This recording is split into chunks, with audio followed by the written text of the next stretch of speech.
Hey everyone, Mr. MC here. This is an updated guide for Fuji International Speedway with the Porsche 993. Let's get this started. Before we get started on this lap guide, I do want to note that I am doing what some people call the lift shift trick, where as you shift, you lift off of throttle around halfway or a little bit past that, and once the next gear is selected, you then get back on the throttle. If you time it right, it can help your car go a little bit faster and it'll shave off a little bit of time. It is annoying to do, but I just want to let you know that that is a thing.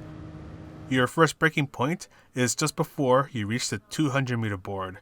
Brake as much as you can for a long time and slowly ease off of the brakes as you turn in.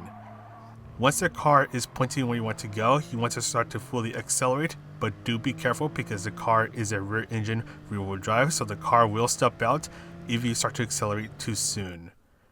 Then brake in a straight line just before you reach the 100-meter board. Brake hard for a short moment, then slowly ease off of the brakes as you turn in, slowly accelerate. Then slowly ease off of the throttle as you make this right turn. Lots of throttle control needed here. You want to try to make sure that the car is nice and stable. Bring yourself to the right and brake just as you reach this little orange marker before the 50-meter board. Brake hard for a short moment again. Slowly ease off of the brakes, hit the apex, and carefully accelerate.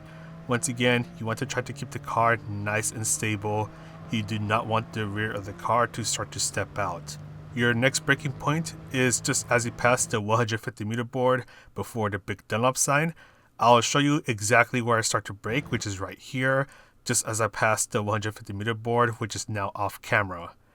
Brake as much as you can for a short while, and once you start to turn in, slowly ease off of the brakes. Take advantage of the red and white curbs. Once the car is pointing towards the apex of this next left turn, start to accelerate. Then ease off of the throttle as you make the left turn, and when the car is pointing towards the next apex, straighten up your steering and then accelerate. Do be careful as the car might start to step out over here, and then use a little bit of braking as the turf on the left starts. Once again, use a little bit of braking, just fine tune the car, gently accelerate so the car doesn't start to step out like how it did right now. Then as the curb on the left is about to end, gently ease off of throttle, go pretty wide out, and then bring yourself in as you're controlling your braking power. Do all of this on third gear, gently accelerate, and for this final turn, you want to start to brake just as you pass the path that is on the right, and the process for this turn is the same as the last turn we just went through. Go out a bit wide as you're controlling your braking. Be nice and gentle as you're turning in and slowly accelerating. And that is pretty much it for this guide. Hopefully this guide helps you get a good idea of how to get a good lap time and hopefully make sure that the car doesn't end up biting you. But that is all for me. I'm going to sign off now. So this is Mr. MCA wishing you a good race, and I'll see you in the next video.